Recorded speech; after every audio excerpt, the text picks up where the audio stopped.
Every day, my father-in-law Richard appears in our yard. He comes at the same time, stands quietly, and just stares at us. Even if I greet him, he doesn't respond and silently walks away. This silent visit had been going on for 6 months. At first, I thought he was just stopping by while out for a walk. But as the days passed and his silent visits continued, I started to feel uneasy. It seemed like Richard wanted to tell us something, but the frustration of not being able to understand his intentions grew. That wasn't the only thing bothering me. I was also increasingly worried about my daughter, Sarah, who had seemed down lately. I was concerned something might have happened at school, so I consulted with her teacher, but they assured me nothing was wrong. As a mother, I wanted to know what was happening with Sarah, but she wouldn't talk to me. Then, my husband Kevin had to leave for a week-long business trip overseas. With the heavy atmosphere in the house, Kevin's absence only increased my anxiety. Whenever I tried to talk to Kevin about Sarah or Richard, he just brushed it off with a laugh. Sarah's just at that age, and Dad, he's just shy. On the day of Kevin's trip, I took him to the airport, my heart weighed down with worry. After Kevin left, Richard appeared in the yard as usual. Kevin's not coming back for a while since he's on that business trip. The moment I casually mentioned that, Richard's expression changed. Well, actually, this house he is. The moment Richard's words reached my ears, my heart froze. And the moment those words were burned into my brain, I was moving unconsciously. Before I knew it, I had run out of the house barefoot. My heart pounded in my chest, and my breathing grew shallow. I'm married, 45 years old. I work part-time while enjoying peaceful days with my husband, Kevin, and our daughter, Sarah. Sarah is about to start elementary school, and lately she's been asking for her own room. Seeing her making the biggest request she can in her small way, we made a decision. We realized we needed a bigger house to support Sarah's growth. So, a year ago, we decided to build a new house near Kevin's parents' place and start a new chapter in our lives. The house, located in a quiet suburban neighborhood, is the beginning of a fresh start for our family. Sarah is thrilled to have her own room, and every time we see how happy she is, we know building this house was the right choice. Kevin, who's always been a doting dad and loves photography, was especially enthusiastic when the new house was completed. This way, I can take lots of pictures of Sarah being happy. Kevin's eyes sparkled as he held his camera with a childlike innocence. Kevin had always loved photography, and since Sarah was born, his passion had only grown stronger. Before we moved, our apartment walls were covered with pictures of Sarah.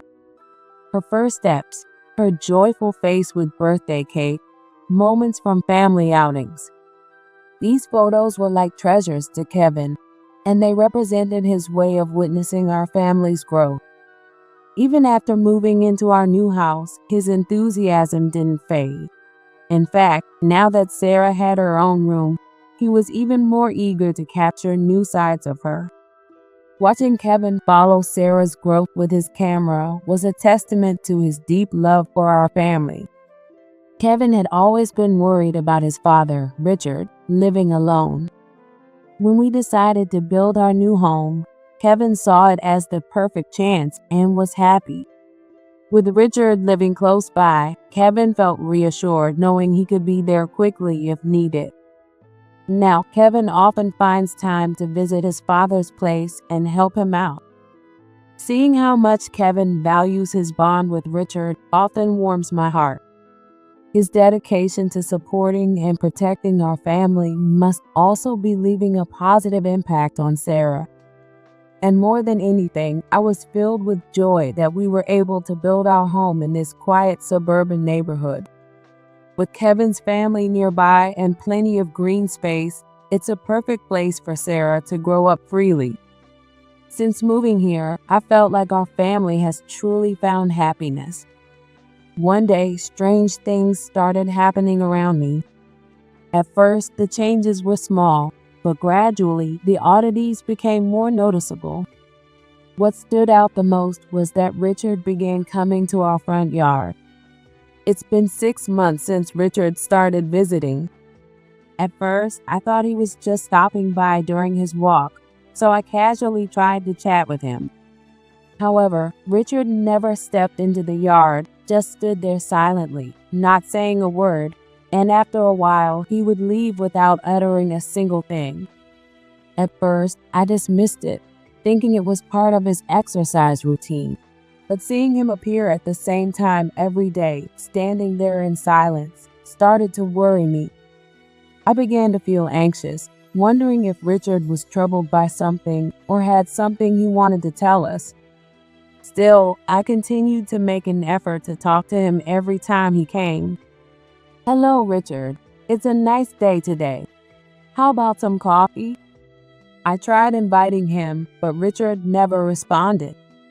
These silent visits weighed heavier on my heart with each passing day. What made me even more uneasy was not just his silent comings and goings, but the subtle changes in his expressions during those visits. Sometimes his lips would move as if he wanted to say something, or he'd let out a deep sigh, and seeing this gradually filled me with a sense of urgency. As Richard's silent visits continued, my mind began to race with different possibilities. Could there be some serious issue within the family, or is there something wrong with Richard's health? These unanswered questions stirred my heart, and my worry grew with each passing day. There was another problem that troubled me. Sarah had recently lost her usual energy. She used to run around the house with such brightness, but lately she seemed down. Even when I talked to her, her responses were slow, as if she was hiding something. At first, I thought something might have happened at school, so I consulted with her teacher. However, the teacher just tilted her head, saying there didn't seem to be any issues. Sarah wasn't being bullied, nor did it seem like she had any trouble with her friends. Hearing this from the teacher gave me a little relief, but my worry didn't go away. When Sarah got home, I gently asked her, "Did something happen at school? Will you tell me, sweetie?" Even though I asked her softly, Sarah just stayed silent and looked away. That silence weighed heavily on my heart. The fact that Sarah wouldn't open up to me made me even more anxious. I had no way of knowing what was troubling her little body. A sense of helplessness washed over me as a mother, and I started blaming myself for not being able to do anything. All I could do was hope for the day when her bright smile would return. Worried, I talked to Kevin about Sarah. I told him as much as I could about how she had been lately and asked if he had any idea what might be going on. But Kevin just shrugged with a laugh and replied lightly, It's just her age. His words didn't feel serious, and I couldn't shake my knees. I also brought up Richard. I told him about how Richard came to the yard every day and left without saying a word, but Kevin just laughed as usual. Dad's just shy. He didn't seem to give it any thought and brushed it off in his usual manner. Lately, Kevin had been busy with work, leaving the house early in the morning and coming home late at night. We hardly saw each other, and even when I wanted to talk, the days just passed by in a blur. We used to go out together on weekends, but these days we don't. Even on his days off, Kevin seemed exhausted and spent most of his time relaxing at home. Watching him like that made me feel a sense of loneliness. One day, when another family outing didn't happen, I sighed, feeling the weight of how little time we were spending together as a family. Then, one day, Kevin suddenly told me he had to go on a business trip overseas for about a week. Although I was surprised by the sudden news, there was nothing I could do since it was for work. I was worried about both Sarah and Richard, but there was no way I could ask Kevin not to go on the trip because of that. On the day he left, I went to the station to see him off. I prayed that Kevin's work on the business trip would go well and hoped he would return safely. I watched him until he disappeared from view, then returned home alone. After a while, Richard appeared at the usual time. I still couldn't tell if he was there to say something or if he was just standing silently as always. Thinking, here we go again, I walked out to the yard to welcome Richard. As usual, Richard stood there quietly in the yard. Up until now, I hadn't known how to handle these silent visits, but today I felt like trying to start a conversation. Kevin's gone on a business trip overseas for a while, so why don't you come inside and relax today? I said casually. Suddenly, Richard's expression, which had been blank, changed dramatically. His face showed a mix of surprise and tension, and in a low voice, he began to speak. You see, this house is being bugged. For a moment, I couldn't comprehend what Richard was saying. But as the meaning of his words connected in my mind, a chilling fear gripped my entire body. I didn't want to believe the reality that the house was being bugged. However, the moment those words took on a sense of reality and etched themselves into my mind, I found myself moving unconsciously. Before I knew it, I had run out of the houses barefoot. I raced through the yard and fled beyond the property. My heart was pounding like crazy, and my breathing grew shallow. Fear and confusion overwhelmed me, and all I could think of was that I had to escape. Maybe my face looked pale, because Richard hurriedly put his arm around my shoulder and helped me out of the yard. The warmth of his arm calmed me down just a little, but inside, I was still overwhelmed with shock. Then Richard suddenly pulled a laptop out of his bag and showed me the screen. With fear, I stared at the screen, not knowing what would appear. Displayed on the laptop were pictures of Sarah. There was no mistaking it. In that instant, my heart shattered. One by one, pictures of Sarah with bruises on her back scrolled by. My body trembled at the unbelievable sight, and tears flowed uncontrollably from my eyes. Why is this happening to Sarah? My voice quivered, barely forming the words. Richard, looking regretful, lowered his eyes and spoke in a heavy tone. The culprit is Kevin. You need to leave the house immediately. My husband, Kevin? Doing something like this to our beloved Sarah? It can't be true. I couldn't suppress the disbelief, shaking my head in denial. I tried desperately to reject the thought in my mind, but the harsh reality in front of me crushed my hopes.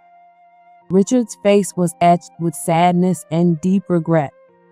He began to explain in a heavy voice what he knew. Mary, when Kevin was coming over to my house, it wasn't to take care of me. He was messing with my computer. Those words tightened the icy grip around my heart once more. Why would Kevin do something like that? I couldn't make sense of it, and my mind was spinning in confusion. I never used the computer, so I didn't think much of it and left it as it was. I never imagined something like this would happen. Richard's voice was filled with a mixture of regret and frustration. He explained that he had recently attended a computer class at the local community center and decided to try using his laptop again. He hadn't touched it in a long time, but finally powered it on after learning how to use it. I was just trying out different things when I noticed some strange files. Richard spoke in a grave tone. Could it really be that data? That's right. It was photos of Sarah. I gasped at Richard's words. I didn't want to believe that such a reality was staring me in the face. I immediately confronted Kevin, asking why he did something like this.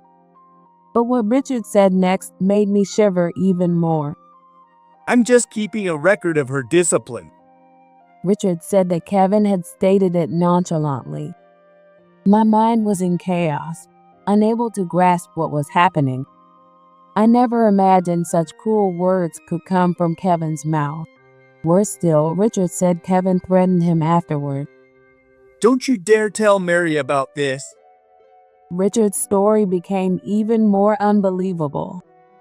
I've planted multiple bugs in the house. If you tell Mary about this, I'll know right away, and if you do, I'll make Sarah suffer even more.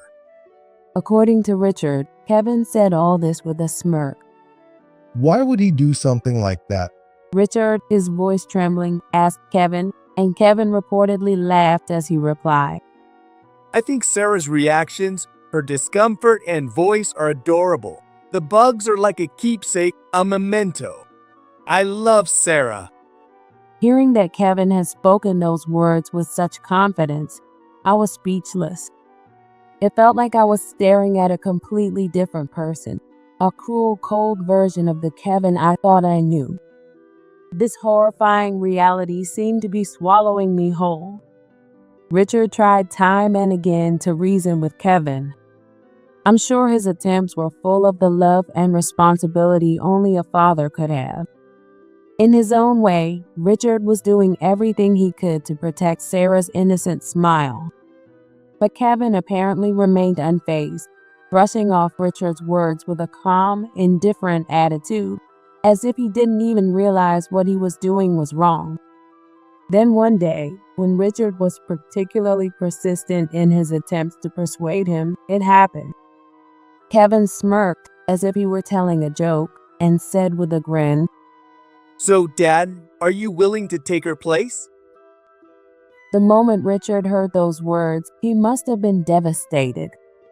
However, after a brief hesitation, he quietly spoke with what seemed like a newfound resolve. If it's for Sarah, I'll take her place.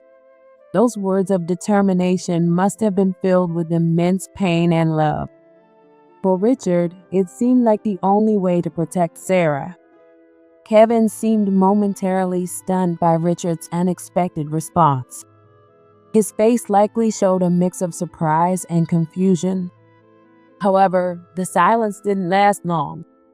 Kevin quickly regained his composure, narrowing his eyes as if calculating something. After a brief pause, he spoke again. I see. In that case, instead of hurting Sarah, why don't I just take money from you? Those words were so cold and heartless. Richard had never expected to hear something like that from someone who was supposed to protect his family. But even in such a terrible situation, Richard focused on what he could do for Sarah. For him, protecting Sarah was the highest priority. Hesitantly, Richard nodded. He began cutting back on his own living expenses to secretly give money to Kevin. The thought of Richard scrimping from his monthly income, quietly trying to protect Sarah, was heartbreaking. Richard's hands were once the same hands that had gently held Sarah. How much pain must Richard have felt, knowing that those same hands were now being used to hand over money to Kevin? Richard kept telling himself that if it meant saving Sarah, he had to do it, and he continued to meet Kevin's demands. However, as time passed, Richard began to realize that Kevin wasn't keeping his promise. Kevin pretended to have stopped his violence, but in reality, he continued his so-called discipline with Sarah. Every time new photos of Sarah appeared, the horrifying truth became clearer, and Richard's heart was torn apart. I'm sure Richard thought many times that this couldn't go on. But terrified by Kevin's threats, he was torn between fear and the need to protect Sarah, unsure of what to do.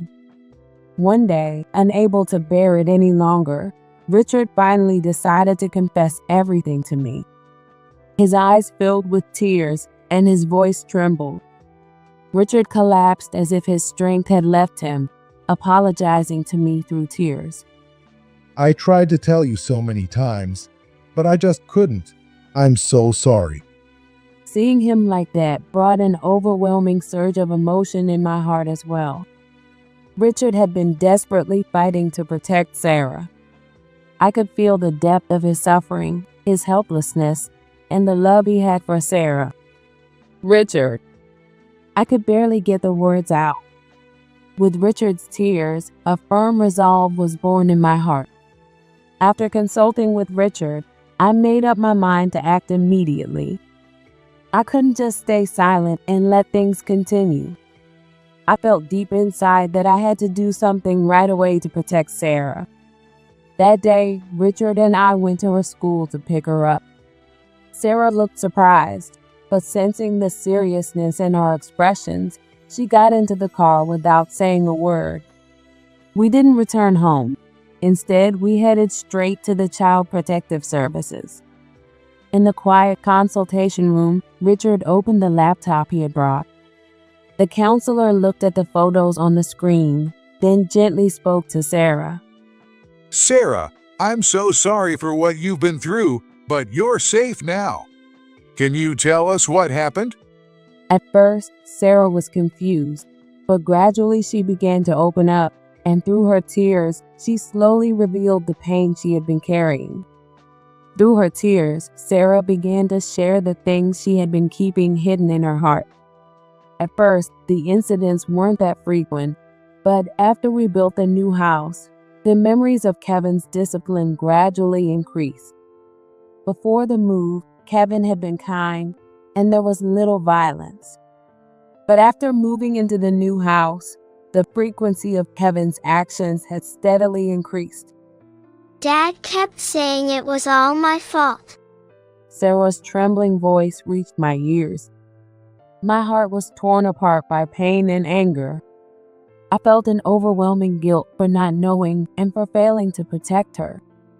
Sarah also revealed that much of the abuse happened when I wasn't home, especially on weekends when my job kept me busy. Learning that Sarah spent those hours in fear while I was away crushed me with an indescribable guilt.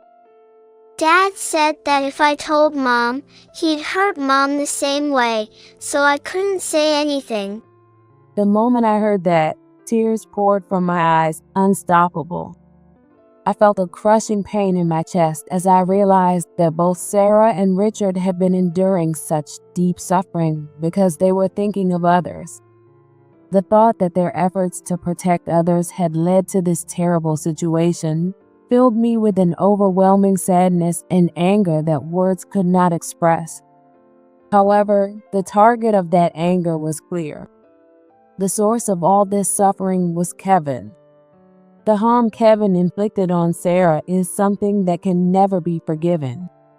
I swore deep in my heart, I will never forgive Kevin. A few days passed, and the day Kevin was set to return from his business trip finally arrived. With a mix of complicated emotions swirling inside me, I headed to the airport.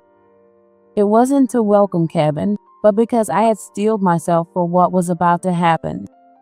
In the arrival lobby of the airport, I was waiting for Kevin alongside Richard. Richard was as silent as always, but I could see the determination in his eyes. We didn't exchange words, simply waited quietly. Soon, Kevin's flight arrived, and passengers began pouring into the lobby. When I spotted Kevin among them, I felt my heart waver for just a moment. When Kevin spotted us, he smiled and waved happily at first, making his way toward us. His face held the expression of someone excited to reunite with his family. But the moment Kevin noticed the police officer standing behind me and Richard, his smile vanished, and his face turned pale. He froze for a second before quickly turning on his heels and trying to run. However, his actions were quickly stopped by the police officers, who immediately restrained him and put him in handcuffs. It's not what you think. You've got it all wrong. I didn't do anything. Kevin, in a panic, started shouting, desperately trying to escape the situation. It was just a moment of weakness. I never meant for it to end up like this. His words became weaker and turned into pitiful excuses. As I watched him, my resolve grew even stronger. No matter how many excuses he makes, nothing can justify what he's done. For Sarah's sake, I silently vowed again. As I watched Kevin being pushed into the police car and saw it drive away, I let out a deep sigh. The divorce proceedings between Kevin and me moved swiftly after that, and naturally, I was granted full custody of Sarah. The bonds of our family were severed completely, and there would be no going back. As the legal process moved forward, I repeatedly asked myself if my decision was the right one, but I had to reaffirm that this was the only way to protect Sarah's future. During the police interrogation, I was informed that Kevin claimed his actions were a way to relieve stress. The moment I heard that, a surge of anger filled my chest. This was not something that could be excused as stress relief. No matter how much pressure or frustration Kevin might have been under at work, I questioned whether he truly understood how utterly unacceptable it was to direct that toward our young daughter, Sarah. I was told that Kevin cried and repeatedly apologized during the police questioning. But no matter how sincere those apologies might have been, they didn't move me anymore. Even if Kevin was beginning to realize the gravity of his actions, that wouldn't heal the deep wounds he had inflicted on Sarah. His apologies were far from enough to repair the damage done to her heart. It would take a long time for Sarah to heal from the emotional scars caused by her own father. Meanwhile, I decided that Sarah and I, along with Richard, would move to a new place. At one point, I considered starting a new life with just Sarah and me. However, I quickly changed my mind, realizing the significant role Richard played in saving Sarah from further harm during that terrifying time. I'm deeply aware that Sarah was spared further pain because Richard did everything in his power to protect her. Without him, Sarah might have been hurt even more deeply. Richard was not just a father-in-law. He was a shield for Sarah, and a figure who embodied the bonds of family. Sarah herself adored Richard and looked up to him as her hero. The way she gazed at him made it clear how much she relied on him. I strongly believe that Sarah feels safe starting this new life because Richard will be by her side. Without Richard, I might not have realized the horror of Kevin's actions, and Sarah could have been even more hurt. With that in mind, moving with Richard was an essential step for both Sarah and me as we began a new chapter. Richard also made a firm promise that he would never let such a mistake happen again. With a serious expression, Richard expressed his deep regret and spoke to me earnestly. Even if Kevin tries something again, I will protect Sarah and Mary no matter what. He said it as if he were making a vow to himself. Hearing those words filled me with a deep sense of relief. At the same time, I couldn't help but think about the weight of the pain and conflicts Richard had been carrying. Richard himself has also made difficult decisions to protect Sarah. Understanding that, we as a family were working to rebuild our trust and bond. We couldn't erase the past, but we chose to overcome it and move forward together. The three of us resolved to support one another and create a new, peaceful life. The road ahead might not be easy, but we were prepared to face the challenges with each other's help. With hope and courage, we made the decision to take our first step toward a new future as a family. To overcome the pain of the past, we would support each other and walk this path together. I believe that the future was something we would carve out with our own hands.